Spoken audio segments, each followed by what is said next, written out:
There are quite a few people that I'm hoping to see testify at the retrial, but near the top of my list is Brian the Taillight Toucher Wanless. Enter the Skady 8th Brian into this situation. Who is Brian Wanless? We had an officer working who was in charge of our fleet maintenance and our mobile operations unit who probably had the tools to do it. And he also had vast, extensive experience in auto body. Who was that, sir? That's Officer Brian Wanless. I believe this is the criminalist. I believe if this is Trooper Proctor, this is me with the gray shirt, dress shirt walking in. That's me right there. And that's Trooper Proctor.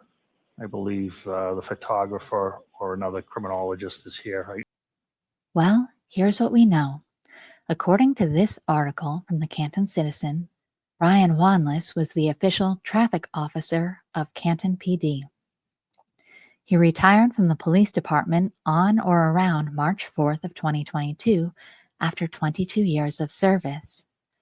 Brian Wanless owns Brilliance Auto Body, currently located on Pine Street in Canton, and he has since apparently 1989. As you can tell by the sign on the exterior wall of his business, Wanless backs the blue. He arrives in the Sally Port to help.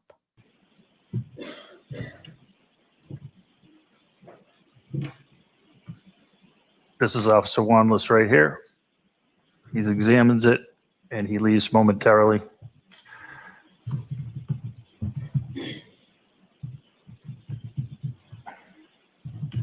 He dons a pair of gloves.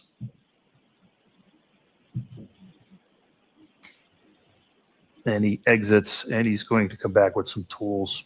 But before he gets down to business, he does something unusual. I hope it's okay with John and Eric if I play this clip because it's a great example to show how the ghosts were popping in and out of the frame as the timestamps jump around along the bottom of the screen. I put the people's names up here because I got tired of watching them flip all over the screen. First, this guy's here, then he's over here, then this guy's here, right? I'm like, that you know, it shouldn't be happening. It really shouldn't be happening.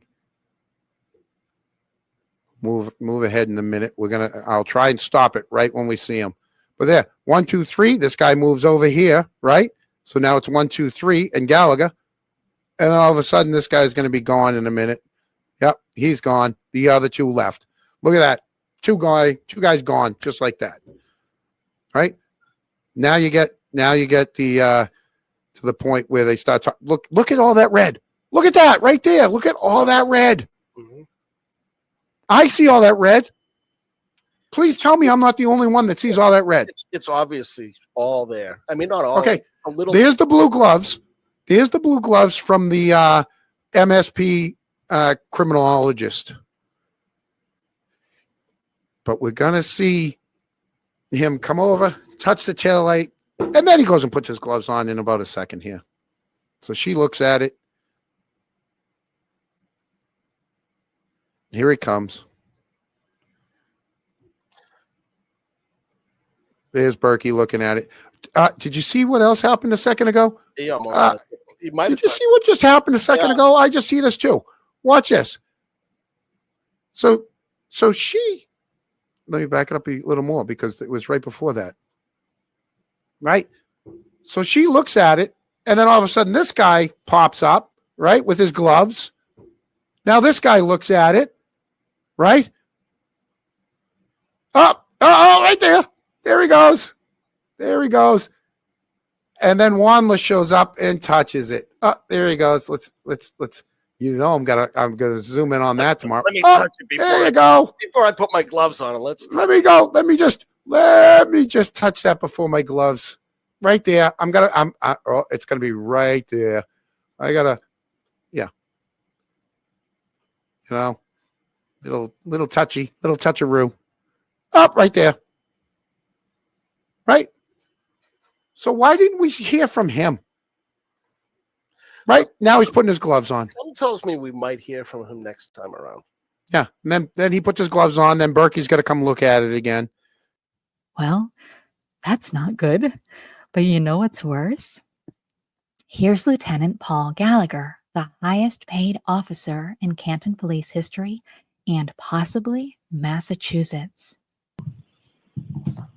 So Canton Police Department was, in fact, at your authority, given permission to manipulate that light in terms of pulling it out of the SUV, correct? Objection. Sustained. Canton Police Department was allowed to facilitate the removal of that light. Yes, And during the course of the removal of that light, a taillight was broken, correct? that's correct. And shattered. Yes. You didn't dream it. That really happened. Retired Canton Police Sergeant Peter Murphy added some context to the situation on the young Jurks last July. Hopefully it's okay with Mike if I play the whole clip. It feels disrespectful to interrupt it. There were several officers that were still on the job back in April of 23. Now, having been a police officer for most of my career lifetime, since I was 32, actually, I knew Brian very well. I considered him a friend, and there were several other police officers that I worked with closely, and we worked on some serious situations, and I felt comfortable that I could rely on them as doing a tremendous job. And I went to them individually and asked them, or offered to them, to help them. I said, look, I bought into the narrative on this case based on the fact that I was getting information pretty much from the news. I hadn't called the police department officers to say what the hell happened. And I said, I offered my services. I basically said, look, you work for me.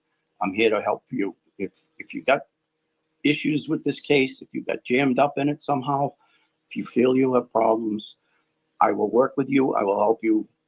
I'll find you a lawyer. I'll take you to Yanetti's office. I'll take you to the FBI. Go wherever you want to go. You're better off to get ahead of this than to have them come up behind you. And I offered that to them, and Brian was very honest and candid. And he said to me in his office, face to face, he said, Murph, the only thing I did, I'm all set. But the only thing I did was take the taillight out of the car for them because they didn't know how to do it. And I got weak-kneed. I said, what? I said, Brian, that's a smoking gun. That's a murder weapon. It's not an insignificant handling of evidence. And I said, did you do a chain of custody report, which would be standard protocol? No. I said, did you do a supplemental report to whoever ordered you to, or asked you to, directed you to take that taillight out, remove it from the car? He said, no, I don't know what they did. So I said, well, who asked you to do it? And he became concerned about revealing any more information, and said, I don't want to talk about it anymore. So I don't know who we ended up talking to. My understanding was there was another person that had information about the taillight and the condition of it when it was removed. And from what I was told, not by Brian Wanless, who was still on the job at the time, but by another retiree, that he had indicated that Lexus had backed into something solid and heavy and bowed the taillight lens inside, pushed it inside so there was a crack and a piece inside the assembly. A piece, not 47 pieces, not 45 pieces. And I recognized the tone in Peter Murphy's voice, that expression on his heart. It's heavy with the sense of betrayal from someone that you once respected. I remember I once worked for a principal whom I deeply respected. She was the kind of leader who truly supported her staff. Prior to the last day of school, she'd made an announcement on the intercom to the students at our middle school, letting them know that if they wrote inappropriate things in their yearbooks, they wouldn't be able to participate in the yearbook signing party on the last day. As I was tidying up my classroom, I noticed that a student had forgotten his yearbook. I flipped through it, and to my horror, the boy had written SPED and the R word across the faces of every special ed student. On at least one picture, he had drawn a turban and guns to the student's head. I felt sick knowing that this yearbook would be circulated around the following day for 300 some odd 12-year-olds to sign. With my hands trembling, I brought it down to the no-nonsense principal, grateful that she'd anticipated this and had made the rule about confiscating inappropriate yearbooks, relieved that there was a plan. She silently leafed through it before flipping to the cover to read the owner's name. And she sighed and she said, "I'm having dinner with that student's family tomorrow night to celebrate my retirement. You can handle this however you'd like, but leave me out of it. This is not my problem." She handed the yearbook back to me and went into her office. I walked away feeling suffocated by disillusionment, deeply disappointed in myself for having admired someone who didn't practice what she preached. It was the thick and smoldering grief of watching a star burn out of the galaxy.